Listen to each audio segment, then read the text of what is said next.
దేవుని నామానికి మహిమ కలుగును గాక. హల్లెలూయా. నేడు మనం ధ్యానించబోచున్నటువంటి లేఖన భాగము సామెతల గ్రంథము 10వ అధ్యాయము 20 నుండి 23 వచనములు ధ్యానం చేద్దాం. నీతిమంతుని నాలుక ప్రశస్తమైన వెండి వంటిది, భక్తిహీనుల ఆలోచన పనికి మాలినది. నీతిమంతుని పెదవులు అనేకులకు ఉపదేశించును, బుద్ధి లేకపోవట చేత మూఢులు చనిపోవుదురు. యెహోవా ఆశీర్వాదము ఐశ్వర్యమిచ్చును, నరుల కష్టము చేత ఆ ఆశీర్వాదము ఎక్కువ కాదు. చెడు పనులు చేయట బుద్ధిహీనునికి ఆటగా ఉన్నది, వివేకికి జ్ఞాన పరిశ్రమ చేయట అట్టిదే. అంటే వివేకి దేవుని యొక్క జ్ఞానాన్ని వెతకడానికి మరి అంత యాక్టివ్గా ఉంటాడనమాట.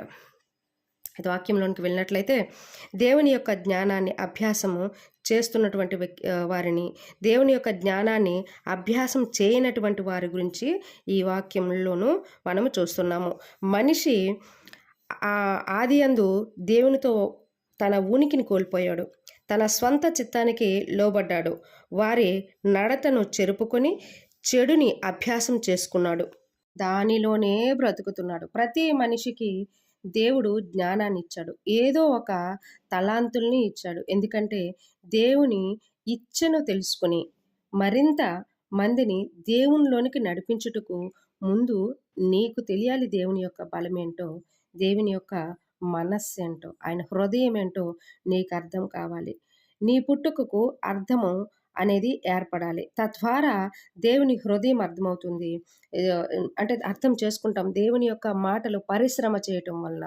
పరిశ్రమ అంటే శ్రమించి పరిశోధించటం వలన బాహ్యంగా చూపించాలి. ఆ యొక్క దేవుని యొక్క మాటలు మన హృదయంలో సంతరించుకోవాలి. వాటి ద్వారా మన క్రియలు బయటకు రావాలి. మన క్రియలు అంటే దేవుని యొక్క క్రియలు బయటకు రావాలి. దేవుని యొక్క మాటలు ధ్యానించటం వలన నీ అంతరంగము శుద్ధి చేయబడతా ఉంటుంది. చదవటం అంటే మామూలుగా చదివి హృదయం దేవునికి దూరంగా ఉంచడం కాదు.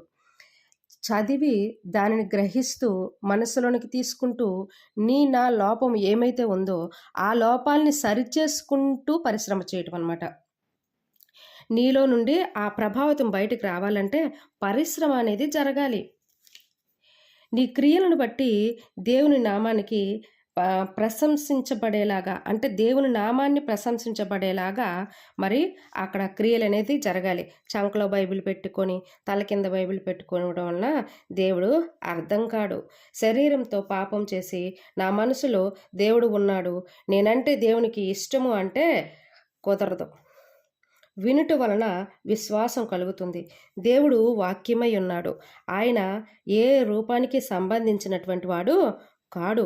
ఆ వాక్యాన్ని గ్రహించి నీలో నింపుకొని దాని ప్రకారము జీవించుటకు సిద్ధపడు. అప్పుడు నీ విలువ బయటపడుతుంది. నిన్ను గురించి నీవు చెప్పుకో అవసరం లేదు.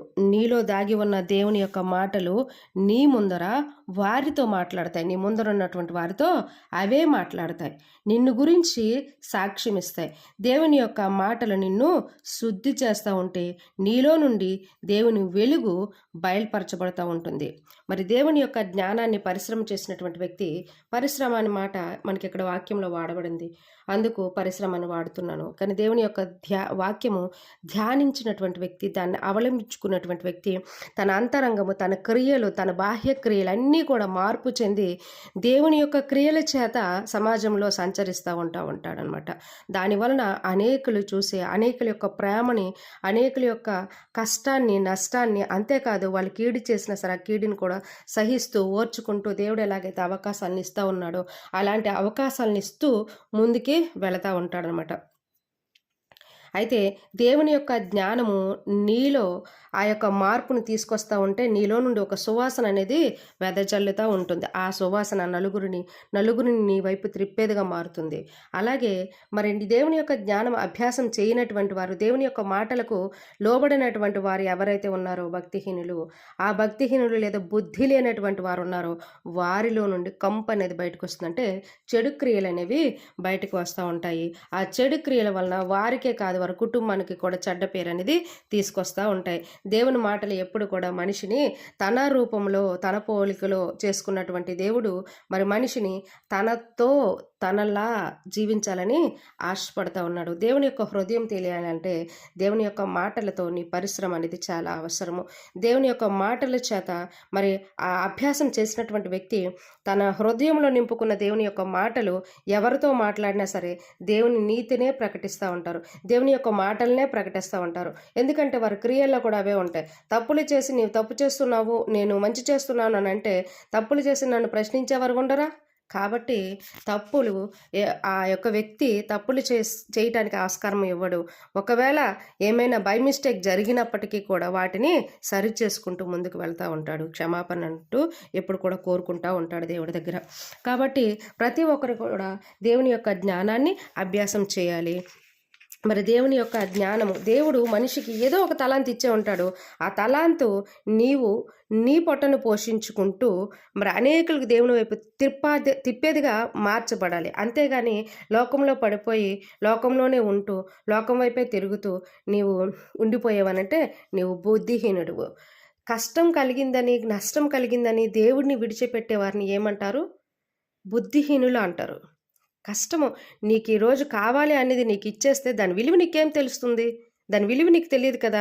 ఆ కష్టానికి ప్రతిఫలమే దాని విలువ తెలియచేయడం అనేది నేను చెప్తా. ఎందుకంటే ఒక వస్తువు నీ చేతిలోకి వచ్చిందనంటే నీవు అడిగిన వెంటనే నీ చేతిలోకి వస్తే నీకు దాని విలువ తెలియదు. దాని విలువ తెలియాలి అంటే నీ దగ్గర ఉన్నదంతా పోగొట్టుకోవాలి. అప్పుడే మరలా దాన్ని నువ్వు పొందుకుంటావు.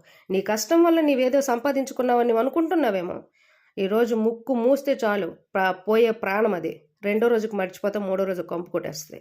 కానీ ఈరోజు నువ్వు బ్రతికున్నావనంటే, ఈరోజు నీ యొక్క ప్రాణం నిలవబడిందంటే కేవలము ఆయన కృప. నీతో కాదు, నీ మంచితనమో కాదు, నీ మంచి కార్యాలో కాదు. ఎందుకంటే ఏ నీతి లేదు మనలో. ఈరోజు ప్రాణాలతో ఉన్నామనంటే కారణము దేవుని యొక్క మరి కనికరము, ఆయన కృప. ఆ కృపని దేవుడు నీకు ఇచ్చాడంటే ఆ కృపని దేవుని కొరకు వాడేలాగా సిద్ధపాటు అనేది ప్రతి మనిషికి కూడా చేసుకోవాలి. నీవెంత సంపాదించినా సరే దేవుని ఆశీర్వాదం ఒక్క చిటికలో ఒక నిమిషంలో మార్చబడగలదు. దేవుని ఆశీర్వాదం అలా ఉంటుంది. నీవు జీవితాంతం కష్టపడిన కష్టం కంటే దేవుడు ఆశీర్వదించాడంటే ఒక్క నిమిషంలో తలక్రిందులైపోతుంది. అనేకులు దేవుని కొరకు, దేవుని పిలుపు కొరకు సమస్తంని వదులుకొని మరి లోకంలో ఉన్నటువంటిది అంతటినీ కూడా నష్టంగా ఏర్పరచుకొని ఇంటి వారితోనూ అటు బయట వారితోనూ కష్ట నష్టాల్లోనూ మరి ఆ యొక్క ఏంటంటారు శాపనార్థాలు తిట్లు కాస్త దేవుని పని నిలబడినటువంటి వారు అసాధ్యమైనటువంటి వారు కాదు, దేవుని పని కొరకు నిలబడినటువంటి వారు. అది గ్రహించరే? వారికి చేత కాదు, చేయగలరు. కానీ దేవుని యొక్క పని నా యందు ఏదో ఉంది, దేవుని యొక్క ఆలోచన ఏదో ఉంది అన్నటువంటి ఆ యొక్క వారి హృదయము దేవుని దగ్గర పెట్టుకొని దేవుని ఆలోచన కనిపెట్టుకుంటూ దేవుని పని కొరకు నేనున్నాను అన్న విధంగా వారు సిద్ధపడుతున్నటువంటి వారు, యుద్ధాయుధములు ధరించుకున్నటువంటి వారు అన్నటువంటి విషయాన్ని గ్రహించాలి. అలాంటి వారిని ఎప్పుడు కూడా త్రుంచివేయకూడదు, అలాంటి వారి ఆలోచనలు త్రుంచివేయకూడదు. ఇప్పటికైనా బుద్ధి తెచ్చుకొని నీ యొక్క హృదయాన్ని, నీ అంతరంగాన్ని శుద్ధి చేసుకుంటూ దేవుని యొక్క మాటలకు లోబడుతూ దేవుని ఇష్టం ఏంటో కనుక్కొని దేవునిలో బ్రతకడానికి ప్రయత్నం చేయి. కష్టం వచ్చిందని, నష్టం వచ్చిందని నీవు విడిచిపెట్టి వెనుకకు వెళితే సృష్టించినటువంటి సృష్టికర్తను విడిచిపెట్టి సృష్టి దగ్గర నువ్వు నిలిచిపోయావన్నటువంటి విషయాన్ని అజ్ఞానంతో నీవు పరిశీలన చేసుకుంటున్నావు తప్ప ఆ జ్ఞానము కలిగినటువంటి మాటల చేత ఒక్కసారి ఆలోచన చేయి. ఏ పరిస్థితుల్లో నీవు ఉన్నావు, ఏ పరిస్థితుల్లో నువ్వు దిగజారావు, ఇదేనా నీ దేవుడు నీకు నేర్పించింది? ఎప్పుడు కూడా దేవుని యొక్క మాటలు నీ అంతరంగాన్ని శుద్ధి చేసేవిగానే ఉంటాయి. దేవుని యొక్క హృదయం అర్థమైతే నీ ప్రాణం ఇచ్చేవాడుగా నీవు నిలబడతావు.